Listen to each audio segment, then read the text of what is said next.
Matthieu, chapitre 19. Lorsque Jésus eut fini de prononcer ces paroles, il quitta la Galilée et alla dans le territoire de la Judée, de l'autre côté du Jourdain. De grandes foules le suivirent, et là il guérit les malades. Les pharisiens l'abordèrent et, pour lui tendre un piège, ils lui dirent: Est-il permis à un homme de divorcer de sa femme pour n'importe quel motif?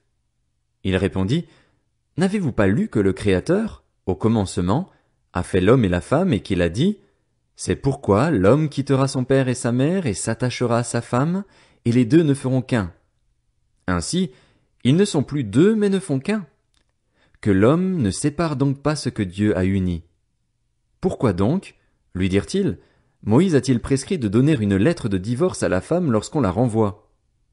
Il leur répondit: C'est à cause de la dureté de votre cœur que Moïse vous a permis de divorcer de vos femmes. Au commencement, ce n'était pas le cas. Mais je vous le dis, celui qui renvoie sa femme, sauf pour cause d'infidélité, et qui en épouse une autre commet un adultère. Et celui qui épouse une femme divorcée commet un adultère. Ses disciples lui dirent: Si telle est la condition de l'homme vis-à-vis de la femme, il vaut mieux ne pas se marier. Il leur répondit: Tous ne comprennent pas cette parole, mais seulement ceux à qui cela est donné. En effet, il y a des eunuques qui le sont dès le ventre de leur mère, d'autres le sont devenus par les hommes, et il y en a qui se sont fait eux-mêmes eunuques à cause du royaume des cieux. Que celui qui peut comprendre comprenne. Alors des gens lui amenèrent des petits enfants afin qu'il pose les mains sur eux et prie pour eux. Mais les disciples leur firent des reproches.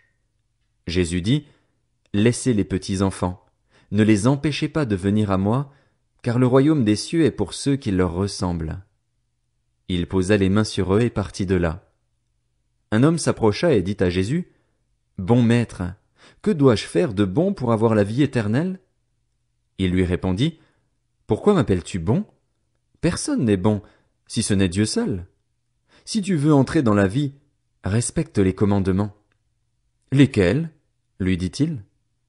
Et Jésus répondit: Tu ne commettras pas de meurtre. Tu ne commettras pas d'adultère. Tu ne commettras pas de vol. Tu ne porteras pas de faux témoignages. Honore ton père et ta mère, et tu aimeras ton prochain comme toi-même. Le jeune homme lui dit: J'ai respecté tous ces commandements dès ma jeunesse. Que me manque-t-il encore? Jésus lui dit: Si tu veux être parfait, va vendre ce que tu possèdes, donne-le aux pauvres et tu auras un trésor dans le ciel. Puis viens et suis-moi. Lorsqu'il entendit cette parole, le jeune homme s'en alla tout triste, car il avait de grands biens. Jésus dit à ses disciples: Je vous le dis en vérité, il est difficile à un riche d'entrer dans le royaume des cieux. Je vous le dis encore, il est plus facile à un chameau de passer par un trou d'aiguille qu'à un riche d'entrer dans le royaume de Dieu. Quand les disciples entendirent cela, ils furent très étonnés et dirent: Qui peut donc être sauvé? Jésus les regarda et leur dit: Aux hommes cela est impossible, mais à Dieu tout est possible. Pierre prit alors la parole et dit: Voici, nous avons tout quitté et nous t'avons suivi. Que se passera-t-il pour nous?